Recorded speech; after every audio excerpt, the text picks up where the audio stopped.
What's up? Ayaw pag-scroll. Guys, mag-pray sa ta for Pope Francis, no? Kay basin kabalo mo nga sakit kaayo ang atong Santo Papa karon, na siya grabe kay kalisod nga sakit. Nya importante kayo nga kita isip mga katawhan sa Dios mo pray kita para sa ato ang Santo Papa. Sa ngalan sa Amahan, sa Anak, sa Espiritu Santo. Amen. Mangiton Amahan, salamat kaayo sa tanan gibuhat ni Pope Francis para sa imong simbahan.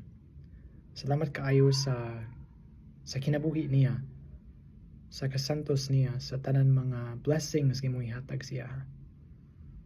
We ask you now, Lord Jesus, to heal him. Heavenly Father, heal him. Kay grabe jud ang iyang sakit, nya grabe pod ang iyang responsibility. Nya kami, isip imong mga anak, mo pray jud me para kaniya. Ang amo ang Santo Papa diri sa kalibutan.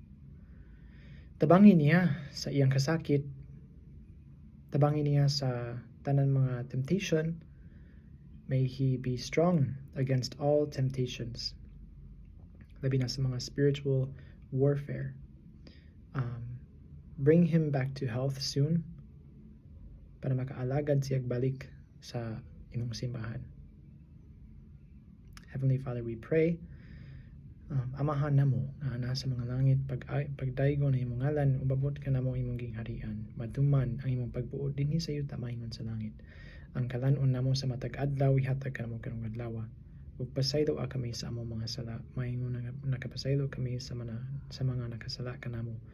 Ug dili mo kami itugyan sa pagsulay, hinanual wasa kami sa dawtan. Sa ngalan sa Amahan, ug sa Anak, sa Espiritu Santo. Amen.